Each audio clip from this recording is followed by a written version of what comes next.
It's time for the Brouhaha Sports Show. Brouhaha Sports with award-winning sports writer Dale McKee and co-host Marshall Wood. Talking sports with the legends of the game and famous sports personalities. Brouhaha. Now to Marshall and Dale with tonight's guest.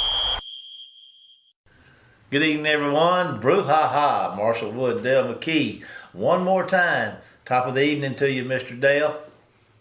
Hey, like that, Mr. Dale. Well, I was wondering who you're talking to. That's a busy old world out there, a lot going on. Yeah, they got, in golf this week, just relaying this week, they got the big Masters tournament over. Where do they have that at? Somewhere in Georgia, some little old town in Georgia. I wonder if the azaleas are. I wonder if it gotten beaten down by the rain or anything. What's the course looking like, you think? It's probably like a lot of around here, a little water on it probably. Yeah, man. Did you see them streets of Mobile over the weekend? It rained, didn't it? Oh, it did. That airport, the boulevard, I saw some in that, and they showed some trucks, kind of going up on one of the curves there, and to get off onto another lane, and the cars behind them couldn't handle it. Couldn't do it. But the trucks could, Yes, sir. and the cars are just roll on, Big Daddy. Oh, You ever cross over? When you go to Mobile, okay, and so you're on Interstate 10, and you cross over the bay, right? Mm-hmm. There's two ways. There's the old way, the causeway. Yeah. And then there's the high bridge. The high bridge. The high bridge. You got to be high to be on that. Which one? Oh man, I don't know about that. Which one do you take? Well, we just kind of rotate. Sometimes we do the first one if we're in a hurry, but most of the time we like to go because my wife there's a place out there, and forgive me for not knowing the name right now, but there's a place she likes to eat at. Felix's? Yeah. So a lot of time we have to go to Felix. Now we can go to Felix over the bridge and under and up and all that. When you get down that area, right there is what I'm talking about. Several years ago, I was riding down there and there was a hurricane supposed to be coming in. Mm-hmm. So I was crossing the bay down there, and I was on the causeway part, and there was a little hole down there that had water in it. And they were down there, the camera and the news guy, standing in a puddle of water, between down there at the bottom where you come off. Yeah. I mean, it was not flooded. It was a little hole here about size of a 10 by 10 area, 15 by 15 area, and you had water, and they were standing in it like they were standing in water doing I tell you what, that news is great, ain't it? Yeah. Hey, we kind of like news, aren't we? We need to get in a puddle of water somewhere. We've probably been in a puddle of water, didn't know it. Puddle of mud. Couldn't get out. Yeah. Let's see what's going on. Let's see here. Your sideline view. 9th-ranked Ole Miss Rebels won their final 2 games over Kentucky last weekend to clinch the 3rd consecutive SEC series for the first time since 18. They're doing well, aren't they?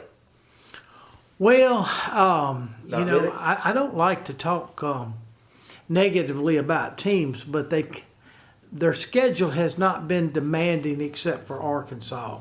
They beat, I think, Missouri and Florida and Kentucky, and those teams are not elite teams this year. Yeah.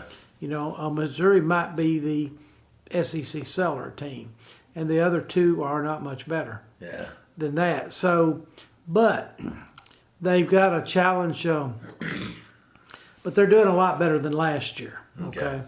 But they also have Tennessee this week. And so now Tennessee was going to give them a challenge. They got them in Oxford, but the way I look at it, if they win 1 game out of the 3 against a highly ranked team like Tennessee, then they can go on and have a pretty good season because now South Carolina waits the week after, and Mississippi State this weekend took 2 out of 3 from South Carolina.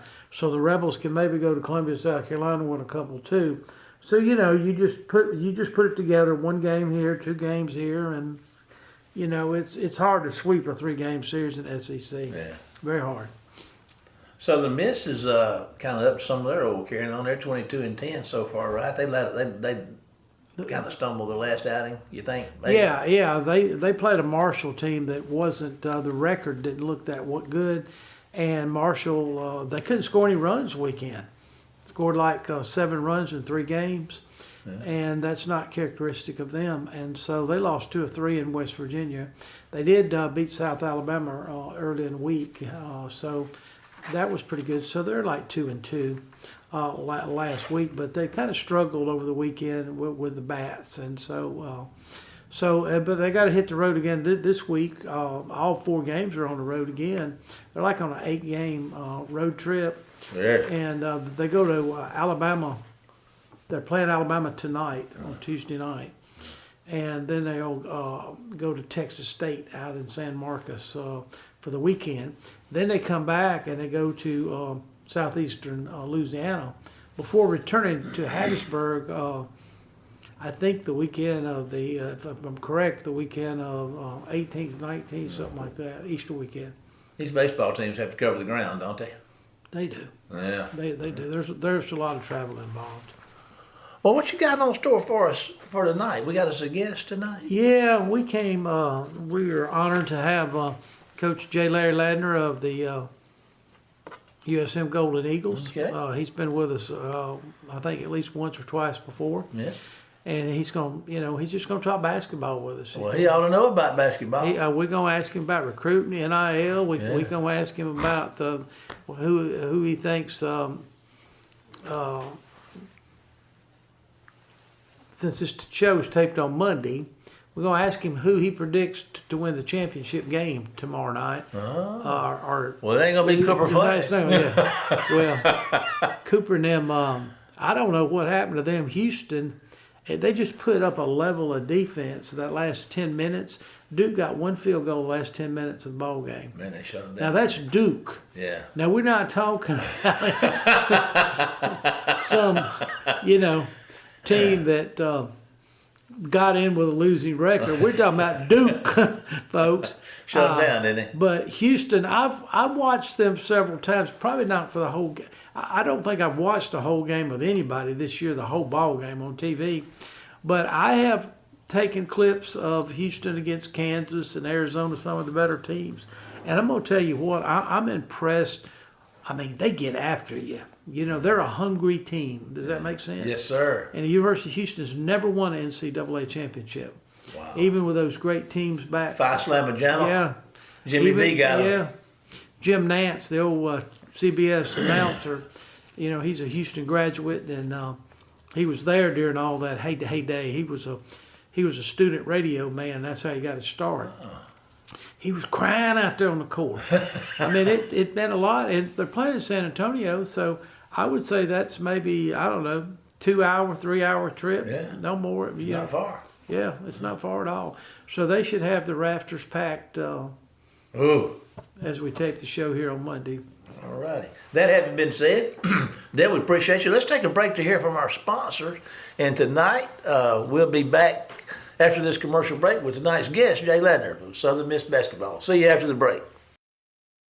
Phillips Building Supply in Laurel, your hometown building supply store since 1954. We are locally owned and pride ourselves on helping our customers find exactly what they need. From foundations to roofs to doors and windows, Phillips has it. For tools, hardware, lumber, and plywood, visit Phillips Building Supply. Welcome to the show, Coach Ladner. How you doing today, Coach? Coach McKee, I'm doing great. I appreciate y'all having me on this morning. Hey, I appreciate you. Well, it's probably the best month of the year, March basketball, as far as the fans excited. And I'm just telling you what, a lot of people hadn't been working this month, in these big offices. They've been keeping up with basketball. So I think there'll be some. There were some times off in those early rounds, and maybe with tonight's game heading in front of us, that's going to be a good one with Florida and Houston. I've actually got back really late last night. Unfortunately, I've got so much going on with recruiting and so forth. I had to come on back, and I'm going to miss the championship. But I did catch the semifinal games out in San Antonio, 2 really good ones. Oh, my goodness. There has been some fantastic basketball games over the past week or so. Just love the atmosphere. And we were talking before we came taped the show here today. Marshall and I were talking about. I was telling him that I cannot believe that Duke only scored one basket in the last 10 minutes of the game. I said I could see somebody else in college basketball, but Duke, it's just especially with probably. I tell you, one of the better players in the college game in Cooper Flagg. What was your thoughts on that ball game? Yeah, I got to see it up close and personal. And I'm like you, Coach. I was shocked, especially a team that's as talented as they are, as well coached as they are, as disciplined as they are. You just can't imagine a Duke team. Look, you mentioned one basket in the last 10 minutes. There was a 9-0 run in the last 35 seconds of the game by Houston, and I'll be honest. I commented to the coach that was beside me at the. They said all the coaches in the same section. We get pretty good seats.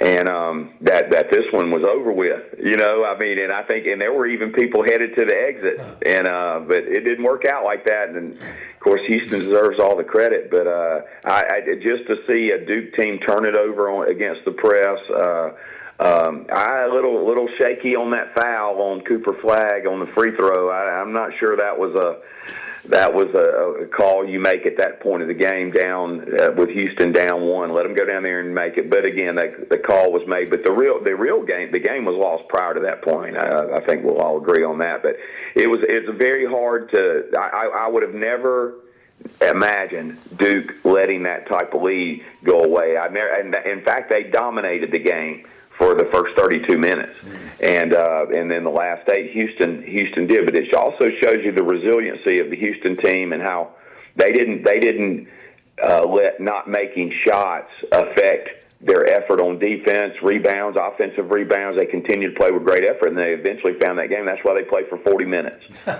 Yes, it was an exciting game. The game before that, it came down to a buzzer beater too between two SEC teams in Auburn and Florida. And I thought the key to that ball game down the stretch was there was a lot of missed foul shots, and it just seems to me like that you just got to make them in those crucial situations there.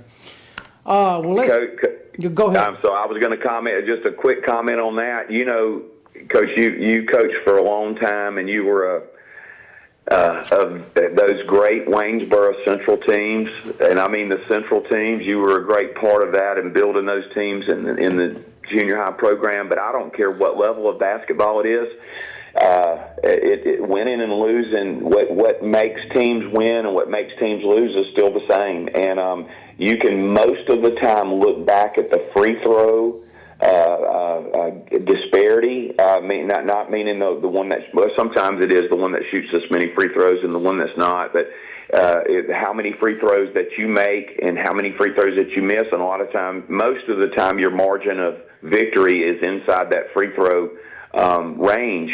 At the end of the game in the scorebooks, a statistic that's very most of the time overlooked, and you're exactly right on that Auburn and Florida game. That was the difference.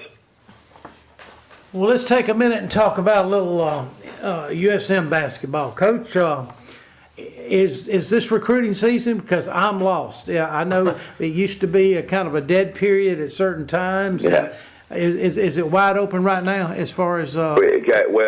First of all, Coach, we've got to do better. We did not have the year we felt like we were going to have, and not going to sit here and make any excuses. So, and we lost a number of guys due to exhausting their eligibility. Some young men that I think a lot of, and you talk about losing close games. My gosh, we made a heart out of it, and a lot of it came down to what some people refer to as little things. Right? The little things. Well, when there are no little things when it comes to winning and losing games. And in fact, it's the little things that make the difference in winning and losing, in my opinion. And so, leads us into the off season, and we are, of course, recruiting is a year-round thing. But Coach, there is no the big change that I've seen in my time in Division I is of course, the transfer portal and players being able to go and play for a different school without ever sitting out.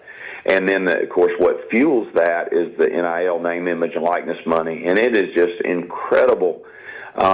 We had a head coaches meeting, part of the Final Four, on Friday, and all your, former and current Division I coaches, or almost all of them, are there. And to see 5 years ago, the discussion in those meetings was kind of like the Mississippi Association of Coaches Clinic in Jackson, where when I was a high school coach, and you're talking about rule changes and things like that in Division I. And 5 years ago, that's what our meetings were.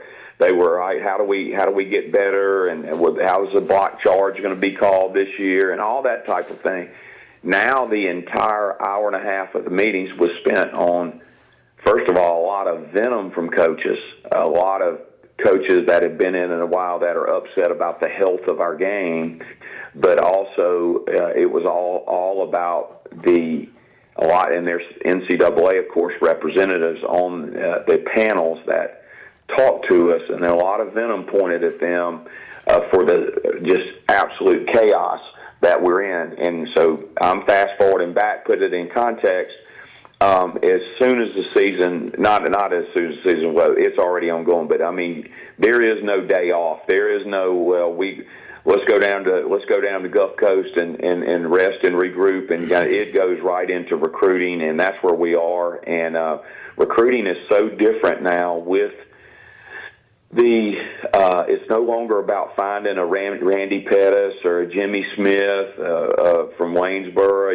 When they were in the 9th and the 10th grade, I remember competing against those guys at Coach Turk's basketball camp when we were all young as players, and then we'd go to Ole Miss's basketball camp when Bob Wetlick was coaching. They would be there. You go to Mississippi State's camp, and of course all those schools were recruiting those, especially Jimmy and Randy.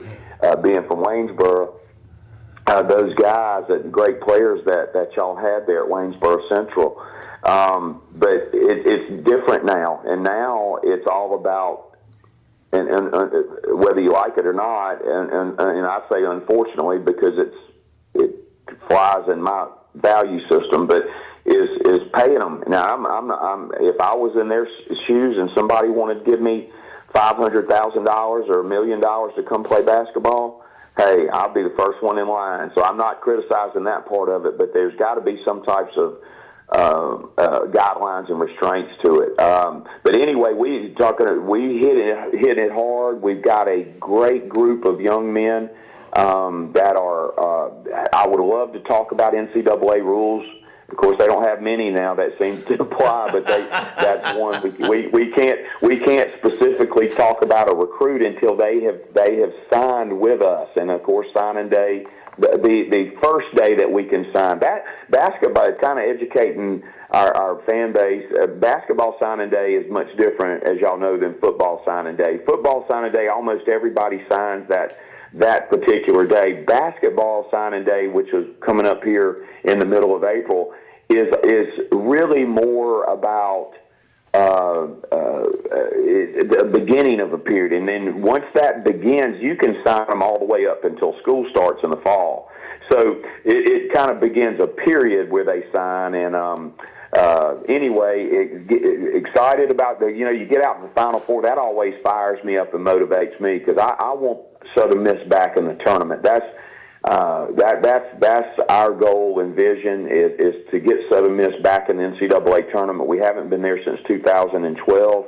It's overdue, but I do really, really like the prospect of the crop of recruits that we have. So anyway, with that kind of a long-winded answer, Coach, to your question there. I want to come in and pick up on a couple of things. If you mind, let's talk about the portal for a minute. In the basketball, when is the portal? When is it open? Does it stay open or is it seasonal? How does that work? All right. Well, it opens. It's changed a little bit over the last couple of years, and again, there are a massive number of young men in it, and unfortunately, a lot of these kids, too many of them, get a lot of bad advice from people that are unknowledgeable, and I always say that never obtained a scholarship when they were playing, nor did they ever issue one. So those would be the people I would seek advice from. But these people that are somewhat influential on young men today, they have a more of a personal agenda, and they encourage them. Oh, well, you need to change schools, and you need to go here, and their system's not right, and they're not playing in the right spot. And of course, it's even filtered down to high schools, right? It's kind of sad. It really is. I'll be honest with you, from someone that's just grown up in basketball and sees basketball as teaching values and participating in athletics, of course, in general, teaching values and so forth that make better men and better citizens. It's now become about contractual and about money, and again, that's driving so much of this. So the portal opens, and that the day that a selection Sunday is the last day that before the portal begins. The portal actually would begin that following day, and so that's kind of, and then it lasts for 4 weeks. So the portal from Selection Sunday until basically the end of April, a player can enter the transfer portal. They don't have to tell their coach. They can just go directly, send an email to the compliance officer at the school, and they can enter the portal. And if they've entered the portal during that window, they do not have to sit out a year. So, of course, you get a lot of players, as I was saying, that go in there, and unfortunately, because of bad advice, many of them don't ever get any, and this is kind of an untold truth, that they don't get anything on the way out. Certainly the more attractive players and players that have put up good numbers, they go find homes, but some players that think they've been mistreated by their coach and they don't have enough playing time, a lot of times they don't have anywhere to land, and they go from a scholarship to a non-scholarship, and then they're kind of in trouble. But there are a lot of those, many hundreds and hundreds of those young men. Again, you don't ever hear that part of the story. So that's how the transfer portal works. It lasts 4 weeks. It opens the day after Selection Sunday, which is controversial too, in a sense, because you've got teams that are still playing, and then there's this tremendous access. Like we could talk, y'all, for days about this, but I don't deal with very rarely now deal with the coach anymore of a player, like a high school player. Well, I won't say a high school player, but a player. I deal with their agent. So now all players, or most of them, have agents. And, of course, what's the agent going to do? He's going to try to drive up some type of value for the young man. And, I mean, we have some absurd numbers out there where a player, he may average 6 points, 5 rebounds. Nothing spectacular at all. Nothing wrong with it, but nothing spectacular. And he may be asking for $500,000 a year. And that's no exaggeration. I could give you some very specific examples. How the portal affects us, it's good and it's bad.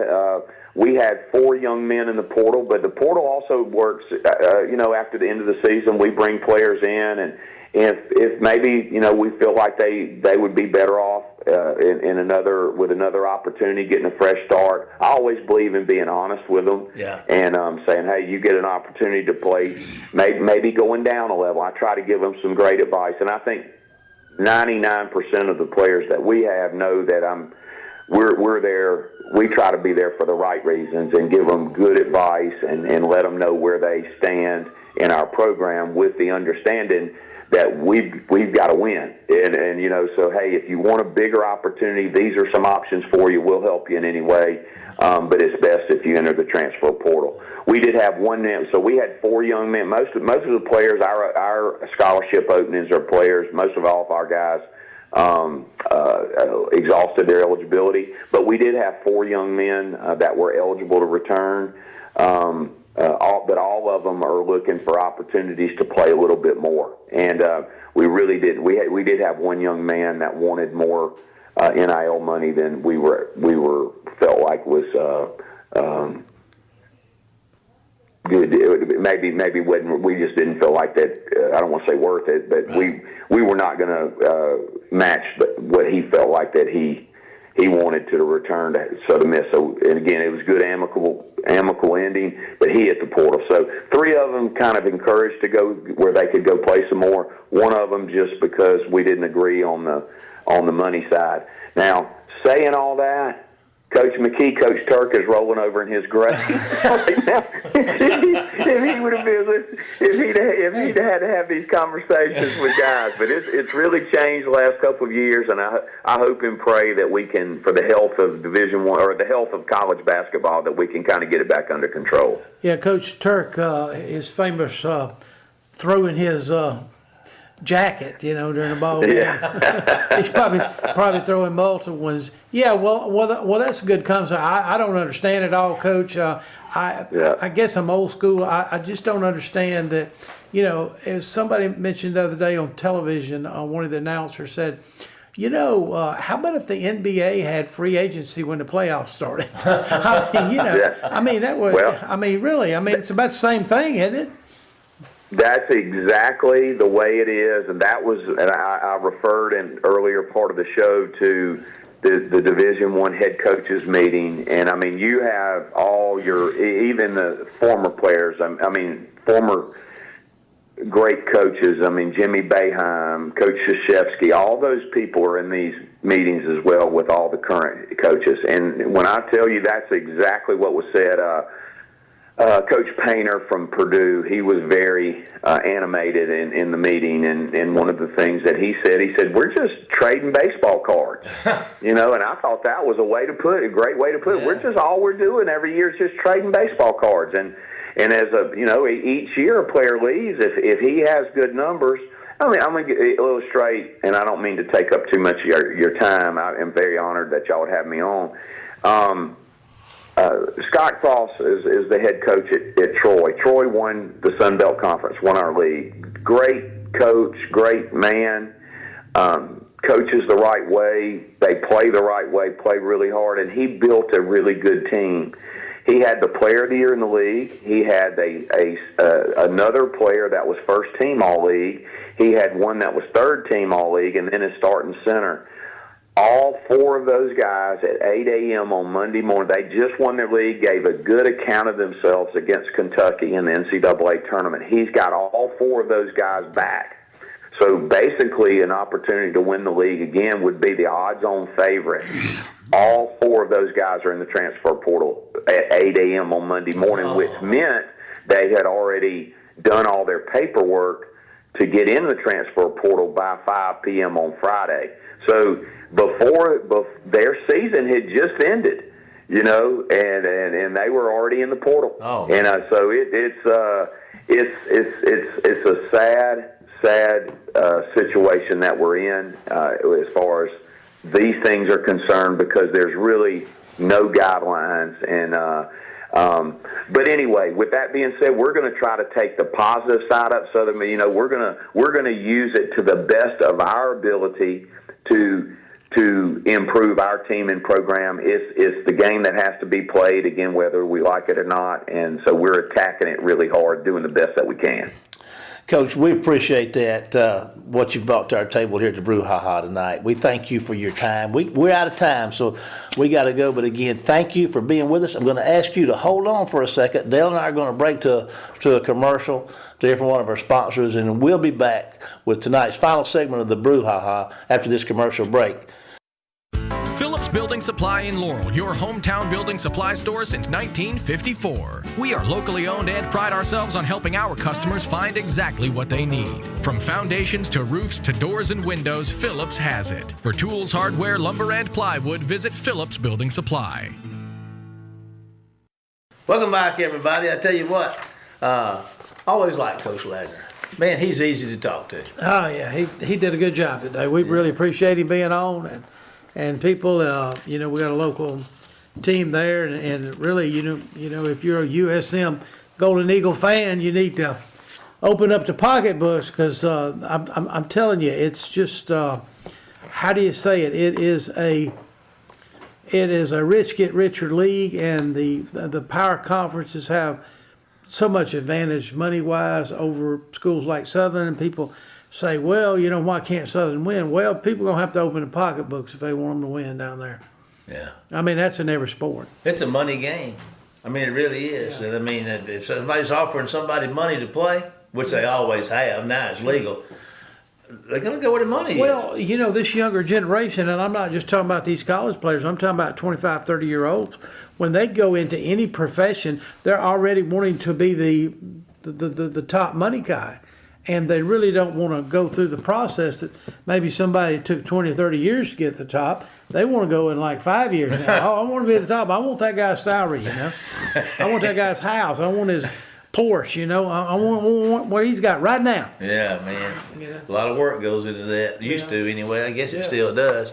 Listen, we're about out of time. We certainly appreciate you, Dale, and all that you do to make the Brouhaha happen and line up the guests like Coach Ladner. Coach Ladner, thank you for being with us tonight.